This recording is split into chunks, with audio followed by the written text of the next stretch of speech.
कल्पना कीजिए एक ऐसा समय जब न तो किताबें थीं, न ही छपाई का कोई साधन, सिर्फ मौखिक परंपरा थी और ज्ञान पीढ़ी दर पीढ़ी स्मृति और श्रवण के माध्यम से आगे बढ़ता था।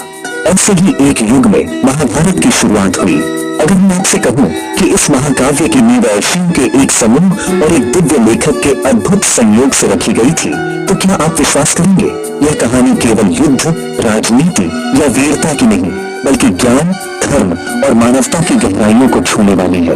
भारत के हृदय में स्थित नई निशारण्य का घना जंगल, जहाँ सूरज की पहली किरणें पेड़ों के बीच से छन कर आती थीं, वहाँ अर्षियों का एक विशाल समूह एकत्र हुआ था। वे सभी पवित्र अग्नि के चारों ओर बैठे थे। वातावरण में मंत्रों की गूंज थी और हवा में एक दिव्य शांति फैली हुई थी। इस सभा का नेतृत्व कर रहे थे महान ज्ञानी शौनक, जिनकी विद्वता और संयम के लिए दूर दूर तक ख्याति थी। तभी वहां पहुंचे सूत जी, एक ऐसे स्टोरी टेलर जिनकी स्मृति में अनगिनत कथाएं, पुराण और वेदों की आचाएं बसी थीं। वे आश्रम के सामने आदर पूर्वक झुके। उनके चेहरे पर विनम्रता और ज्ञान की झलक थी।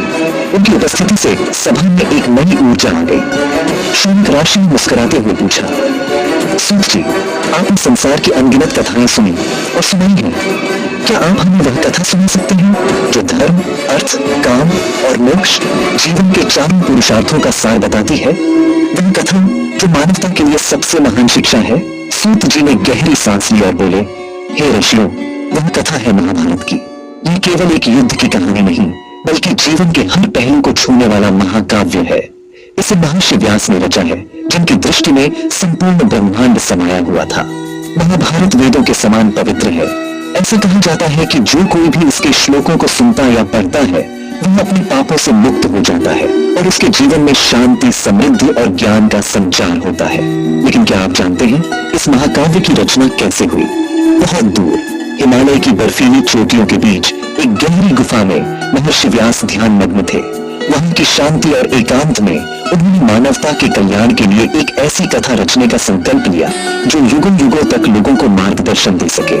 व्यास जी ने महसूस किया कि यह कथा इतनी विशाल और गूढ़ होगी कि उसे लिखने के लिए एक असाधारण लेखक की आवश्यकता होगी।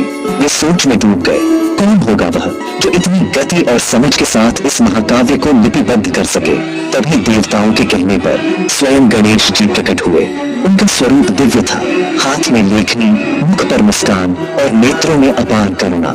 वे ज्ञान और बुद्धि के देवता हैं और हर शुभ कार्य की शुरुआत उन्हीं के स्मरण से होती है। Stay tuned. अगर आपको यह कहानी पसंद आई तो लाइक, कमेंट, शेयर और मेरे चैनल को सब्सक्राइब कर देना।